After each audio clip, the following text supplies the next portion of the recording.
Today we're going to know about the bottoms and Harmonia with Dick Buckley.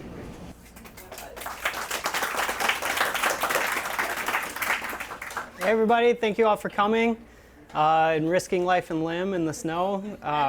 It's a great turnout, obviously. There's a lot of interest in this, and thanks to AccessVision for recording this and helping to preserve that local history. And of course the Regional History Museum for inviting us out here to talk about the bottoms and Harmonia. I'm Nick Buckley. I'm a reporter at the Battle Creek Enquirer. Can everybody hear me in the back okay? All right, my voice does not carry very well, so really excited to see the crowd we have here. I see a lot of familiar faces. Certainly everyone in here has more than an interest in local history, but a passion. I see some former Bottoms residents in here, which is great. And obviously, I had the opportunity to write about the Bottoms. They lived it, so I have a lot more to learn from them than they will from me in this discussion.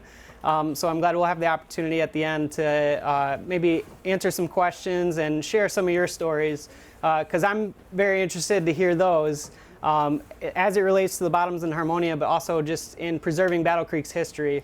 And it's vital we continue to support organizations and institutions like the Regional History Museum, the Historical Society of Battle Creek, Willard Library, and your local media such as AccessVision, the Battle Creek Shopper, and a little self-serving, the Battle Creek Enquirer. Thank you. Sojourner Truth Institute, it's another one. That's true. The Coalition of Truth and Racial Healing has some events coming up this week. But today I wanted to talk about that and also how I came to even know about the Bottoms and Harmonia. A little bit of my history. I'm from Battle Creek. I grew up on Capitol Avenue Northeast in the corner of Sanderson and went to St. Philip. The only time I haven't lived in Battle Creek is my 4 years at Western Michigan, where I studied journalism and English. And so I've been working at the newspaper since 2003. I was a high school intern, and then they haven't managed to get rid of me since. And I was primarily a sports reporter for a good chunk of that time, and about 2-3 years ago, I transitioned into just being a general assignment reporter focusing on features and enterprises. And the first enterprise feature that I did in that new role was on the Bottoms. So I had never heard of the Bottoms. I think I first learned of it out at Claude Evans Park. They had some photos up, and I saw a Bottoms basketball team, and I asked Fred Jones, the former Battle Creek Central Athletic Director, what is the Bottoms? And he just kind of said the Bottoms is where it's at. And so that piqued my interest a little bit, and I do have to give credit to my former colleagues Jennifer Bowman and Dylan Davis, who really kicked the tires on doing some of this research. They left for another position in Asheville, North Carolina. But if it weren't for them and their interest, I don't know if I would have been connected to this, and I'm so grateful to learn this rich part of our city's history. And in some ways, it's a difficult part of our city's history to address, and something that needs to be addressed. So what were the Bottoms? The Bottoms was not the technical name for it. That was kind of the colloquial, what everybody called it. It was a neighborhood in the flats between the Gogwak Prairie and the Washington Heights neighborhood. It was in the low-lying land right at the southern bank of the Kalamazoo River. So it was prone to flooding, and we'll kind of get to why all that matters later on.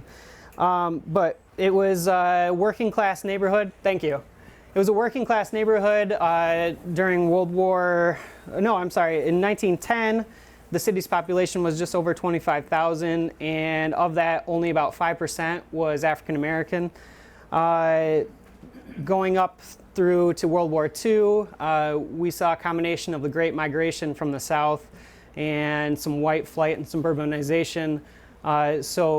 We saw a shift a little bit in the racial makeup of the Bottoms neighborhood, where it was Battle Creek's first predominantly black neighborhood, although it was not segregated. There were certainly white families and other minorities there as well, but it became an increasingly black neighborhood through white flight and suburbanization into the 1940s. It had its own kind of cultural fabric that was part of this city. It had several black-owned businesses and in the region, and now the area of the Bottoms, sometimes neighborhoods can be difficult to suss out their precise locations because it kind of depends on who you ask. Some people felt they were in the Bottoms, where others felt like you were in the fringe. An example is the El Grotto Lounge, which was recently torn down. Some people argue that was part of the Bottoms, some don't. In any case, it was part of the cultural fabric of that community. And there was other, Chicken Charlie's was a common one I heard from the Bottoms residents here who can tell me more about that, but Charlie Chatham was owner there, and that was a pretty popular haunt, I believe. And then you had the Bellman and Waiters Club at the current site of Full Blast, which has its own rich history, probably deserves its own history presentation just on that great history there. But that was a black-owned institution right there in the Bottoms. Jefferson Elementary at 185 Capitol Avenue, 185 Capitol Avenue. It's the current site of the Pancake House. That's historic in many ways. Francis Tatley was recorded as being the city's first black teacher. Maddie Vest was another one. She was the first in the county. She first taught in Albion Public Schools, came to Jefferson in the 1940s, and stayed there for many years. So a lot of history already just in the Bottoms, but there was some issues, obviously, with the floods. Here's a picture of the flats. This is through Willard Library's history collection. I don't know the precise date, but that's just kind of a general view of the area. Again, it really started as an industrial area, and it was increasingly changing as white laborers left to fight in World War I and then the Great Migration, but certainly working class neighborhood. So I mentioned some of the institutions that were in the general vicinity, but I think if you ask anyone who grew up in the Bottoms, the heart of the community was the Hamlin Community Center. So for those of you who don't know, it started out as a USO club for black soldiers stationed at Fort Custer during World War II. The champ, Joe Lewis, is said to have visited there, and it was basically a place where people could socialize on the up and up, and it was a place where a number of meetings and banquets were held. But really, like I said, the heart of it was its role as a community center from 1945 to 1963. It was certainly a gathering place, and even as we get into the dislocation of Bottoms residents, it remained a beacon for community members to come back and have that sense of community that was lost. As it transitioned over the years, it was the Serial City Golf Club. I remember it as Little Wheels roller rink. That's where I learned how to skate. And then it was a storage space for Habitat for Humanity until most recently it was purchased by a Christian nonprofit called Rivers of Gateway, and their intention is to turn it into a community center and maybe honor some of that past history. At last report, that was last year when I talked to them, so we're going to have to do a follow-up and make sure they're going to follow through because it's essential to keep these stories going about the Bottoms. So as I said, the general area of the Bottoms, that's really the best map I could find. If you see here in orange, that's generally Bottoms neighborhood, and that's what was affected by the flood of 1947. It caused a lot of damage to the city, but most of that burden fell on the Bottoms. So that's nearly $500,000 in 1947 dollars, so you can imagine what the cost would be today. What's that? On the map, some landmarks of today. Yeah. Well, I mean, we're fairly close right now. I think where we're sitting. We're on the other side. Yeah, we're on the north. We're on the north side of it. Yeah. So I think Hamlin and through Upton Avenue, the Capitol, over to Kendall. So Hamlin, Upton Avenue, over to Kendall was so, I mean, you could walk the bottoms. It wasn't this massive area. And for context today, think the Magnificent Motor Mile. So, and I apologize, street names is not my thing. I've even living here all these years, I'm more of a landmark kind of person. But yeah, we're generally in the kind of yellowish area right now. Right where the split of the river. River is the Washington Bridge. Okay. Does that help anyone? Okay. So we got the Yeah, Washington so Bridge. that would be right where the community center is, right, say, Right at about the- in here somewhere. Yeah, where the confluence is now. Yeah, that's in the Hamlin Center, somewhere right in there. So major floods had been a problem for the city going back decades. Some of the first major floods were in 1869, 1887, 1904, 1908, and 1912. I mean, that's kind of what happens when you set up your industry on the banks of a river, you know, with all the mills. That's just a consequence of it. But then you had these working class neighborhoods that were being affected as well.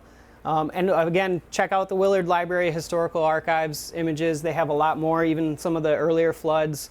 And I have some photos. There's the flooded bottoms neighborhood, an aerial view.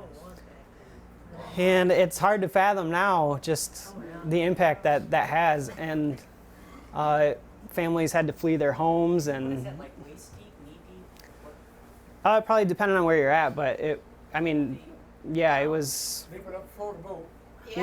deep enough to float a boat. Yeah. Caddy Walker had mentioned that it was up to the baseboards at their house, so they had to take all their furniture upstairs, and they escaped on a boat.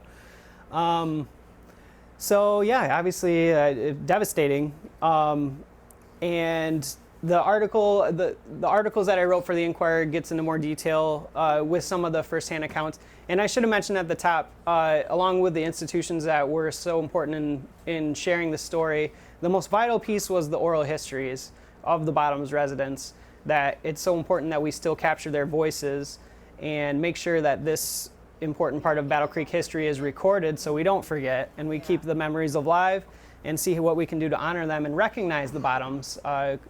There is some ongoing local projects, some local history projects to do that with Kimberly Holly of the Sojourner Truth Institute of Battle Creek and Jill Anderson.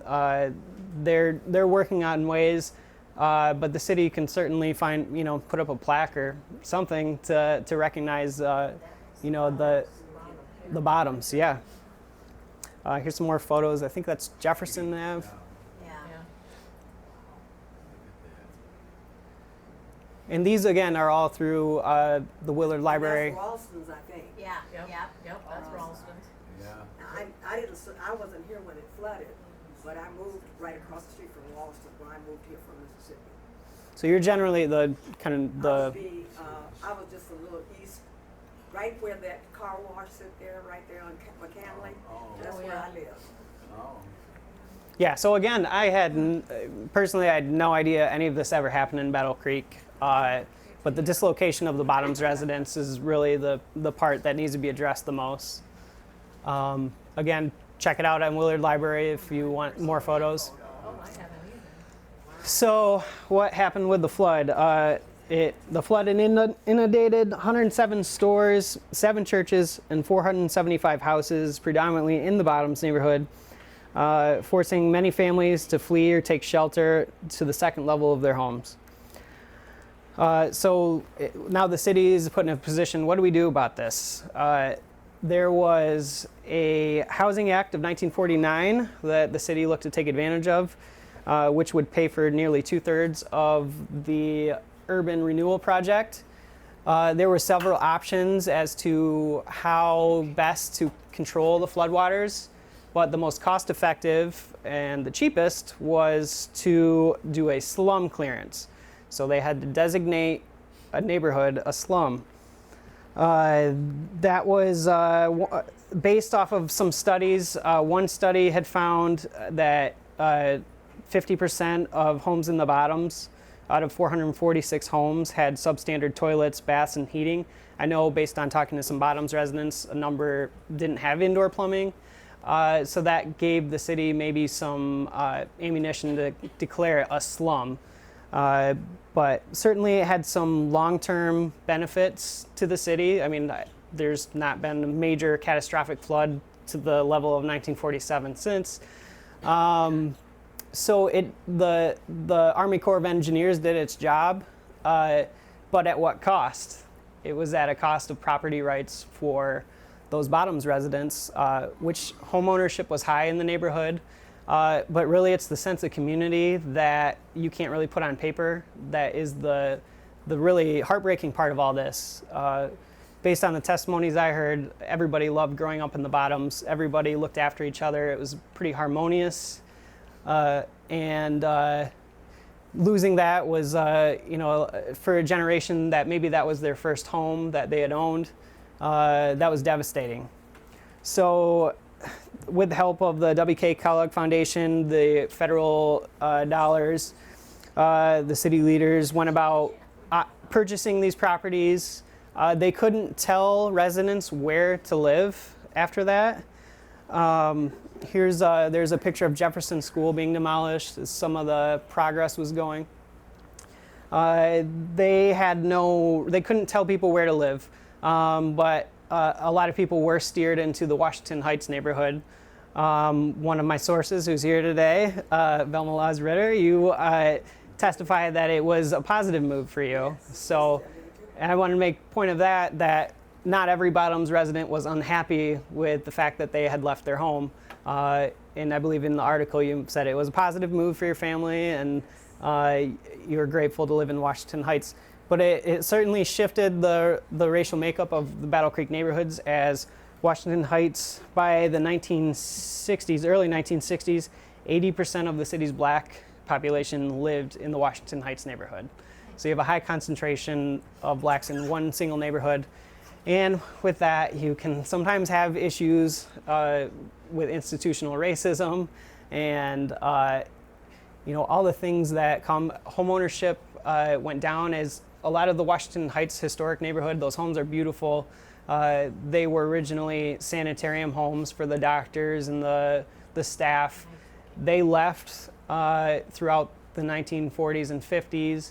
And a lot of those homes were then turned into 2-unit rentals. So, I mean, it was just a different atmosphere, not to say for better or worse, but it was different than what was realized at the Bottoms. And there's the Cement River as we know it today with the empty Ralston plant. I know there is a whitewater project that has been kicked around for several years. There is talk of beautifying the Cement River and getting it back to some of its natural beauty. So we'll see where that goes. But the kind of magnificent motor mile as we know it, driving through, I mean, I drive it every day, and for years and years had no idea this area was such a part of the city's cultural heritage. And part of the emphasis of the article was to capture the voices. The people who I spoke with were so generous in sharing their stories. Their stories were from their childhoods, and we lost that original generation that were the original homeowners and the ones who were truly impacted and lost a sense of their self and community. So that's kind of my take on Bottoms, and we can move on to Harmonia, but I do want to, if anyone has any quick questions, we can try to address them best as we can. Is there any record or history on how they determine market value for buying their homes or their paying people to have these displaced?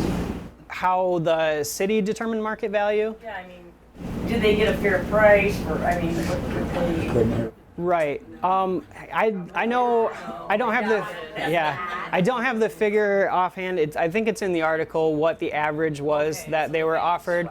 And they did have some public input, which is important to note because I had heard that they held these meetings across town where it wasn't really reasonable for Bottoms residents to get. But the meetings were held at Ann J. Kellogg, and it's generally walking distance. And yeah, I did get, I did see in one of the archive articles a woman by the name of Mary Lou Harris. She was one of 300 people who showed up at one of the town hall meetings. And she said, "I'm not going into debt. I'm too old. My house is paid for. I'm not going to sign." But the city had the threat of condemnation, so there wasn't really much she could do. So in total, I mean, it was, 446 Bottoms homes.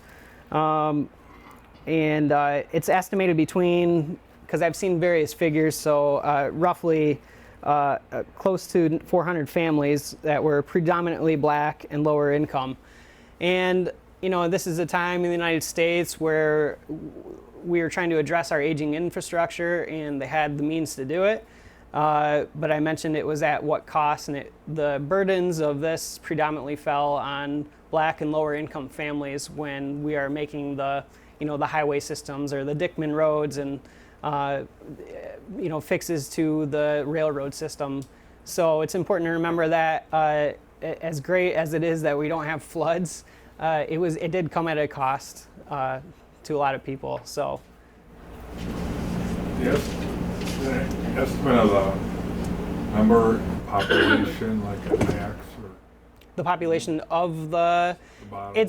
the numbers I saw were based on the families. So like 2,000, it 3,000, and it'd be maybe. hard to estimate like how many kids. Yeah. And it was there was a lot of transition. I think Betty, you had mentioned that you had stayed with family originally when you moved here. When I moved here, we stayed with Mr. DeBoxdale. He was a historian here. He lived on Washington and what now is Dickman Road, but it was called Liberty Street. Okay. And you came up from He had a Mississippi. room- he Yeah. had a rooming house, so we moved in from Mississippi, stayed in his rooming house till we moved onto McCamley Street. And that was, I believe, fairly common practice then. Moving with, and they had one room. Like I think we had one room for our whole family. It was 4 of us. Wow. But we just wanted to leave the South. And some of the homes actually had, our home and others, had built-in bathrooms put in, remodeling done at the time when the home was asked to be evacuated. And I just think it's interesting also to note, have you visited that area since all of this happened? It's exactly the same. The only thing missing are the homes that were demolished. So they never did anything other than make some of us very fortunate to be able to move on up and do Right. better things and to live better. Right. Yes. Right. It was rezoned commercial, I believe, too. So that's probably why you don't see the homes there like we did. They're still there, were there years ago. Yeah, there are some. The Upton Avenue Church is kind of fringe bottoms. There are still some physical remnants of the bottoms. Of course, the Hamlin Community Center is still chugging along. So, it wasn't completely bulldozed and moved along, but yeah, you can still. I mean, after you leave here too, you go down and drive around and see what parts of the bottoms you can find. There's not much left, but there is still some left. So I'm glad. Thank you for making that point. Right, it's right there at Perry Street and where the bridge comes down off of Michigan Avenue and the wonderful, although it flooded, it was a wonderful place for us to visit and to fish and do those kinds of things. And it's still the same when you get to Perry Street in the area. The houses are gone, and then there's a junkyard right there on the corner of Angel Street and Perry. Yeah. And that's that's unfathomable. They may change that eventually. Okay. But it's still the property. Yeah. And The actually, flooding is gone. the area I lived in near Kmart, Kmart is gone, and the car wash is gone. Well, I lived with a car wash, but all that's gone. Nothing has really improved, and I think there's a share center for homeless people right there on that corner by Kmart. Right. Yeah. Certainly, it's transformed though, and from the days of Well, all right. Well, it's definitely not the last chapter written about the bottoms. I hope we continue, and there are continuing efforts to keep the memories alive and to acknowledge this part of Battle Creek history. Uh-oh, let's get this battery here, I don't know. All right, so Harmonia, another thing I knew nothing about. I think I came across a photograph Kurt Thornton had in his Thornton collection right here, and he made a comment about a school where peace and harmony was taught became a machine gun school, and so what? So that got me interested. So I just found the Harmonia Cemetery. It's owned and operated by Bedford Township. It's got a barbed wire fence around it. It's located over by EPI. You can actually see the access road from Dickman.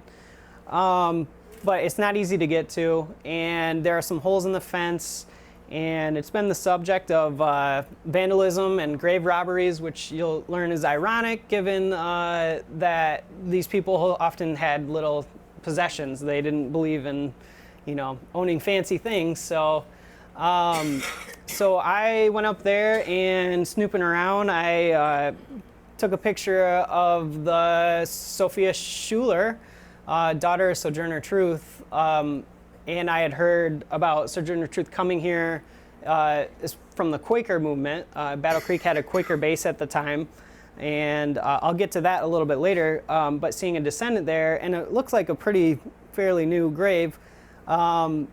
So in my research, I stopped by here at the Regional History Museum. Douglas Studervant was kind to connect me with Thomas McLeachy, a fifth-generation Truth descendant, and he's actually the person who paid for that, and I'll get into that. But first, let's talk about spiritualism. You have these three lovely ladies. The younger two on the bottom are Kate and Margaret. That's Leah in the middle.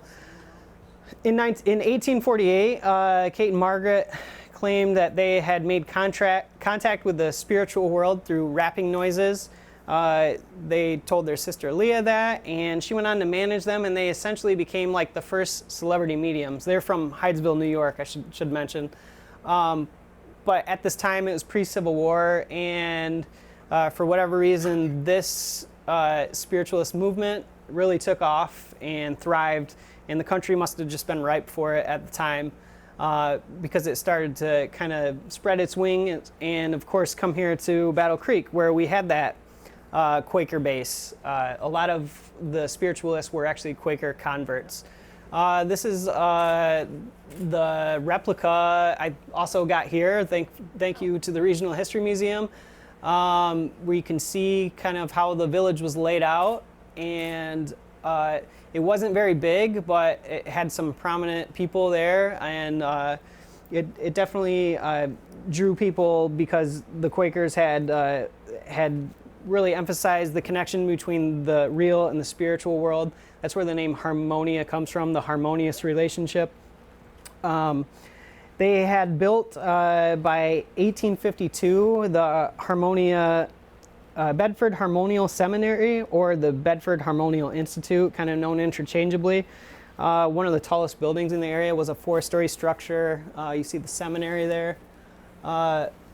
That was believed to be a 4-story structure that the first floor burned down. It was probably used for boarding. And it was a place where, like I said, peace and love was taught.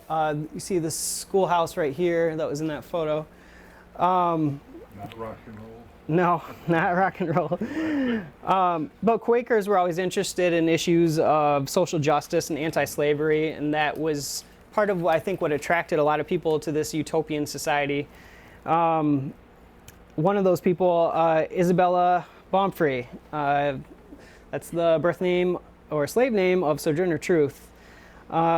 She converted to Methodism and shed her slave name in 1843. She walked to freedom in 1826 with her then youngest daughter, Sophia.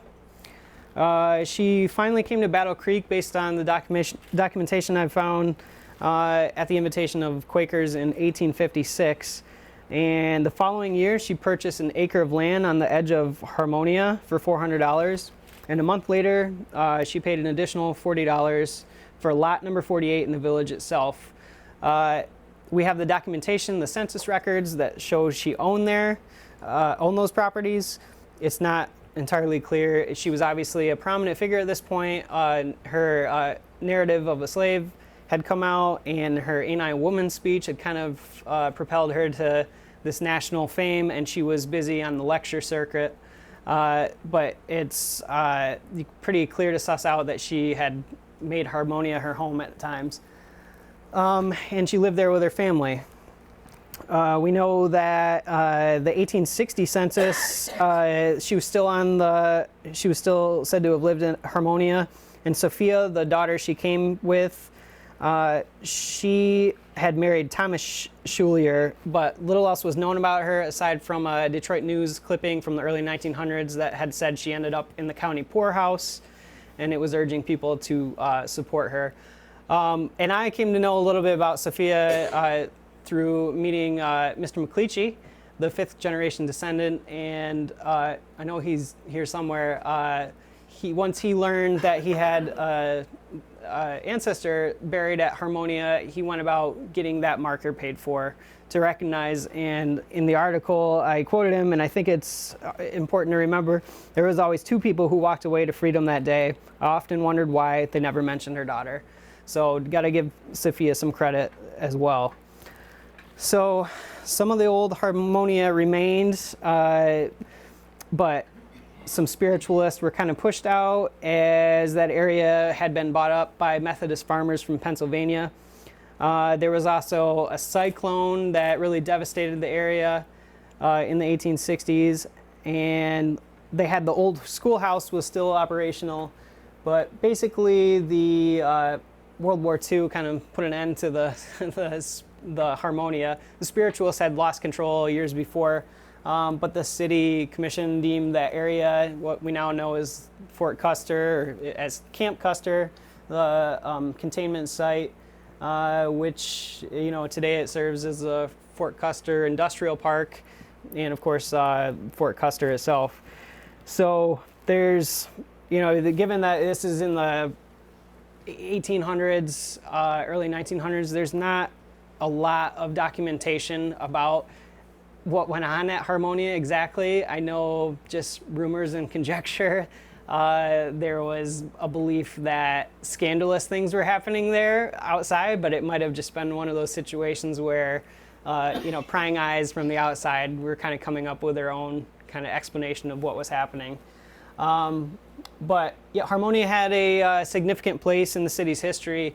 It predated the Seventh-day Adventists, and they shared a lot of the same beliefs and values, although they were kind of competitors in a lot of way, fighting over market share of the population at the time. But the spiritualists were important in shaping Battle Creek into what was believed as a religiously tolerant community, and our most celebrated citizen, Sojourner Truth, probably would not be here had not been for Harmonia and the spiritualists. So we do owe them a debt of gratitude, and need to put them in their rightful place in our city's history as playing a prominent role. So with that said, there's a photo of late historian J.H. Brown, who was a teacher there at the machine gun school back when it was the Harmonia School on the last day in 1917,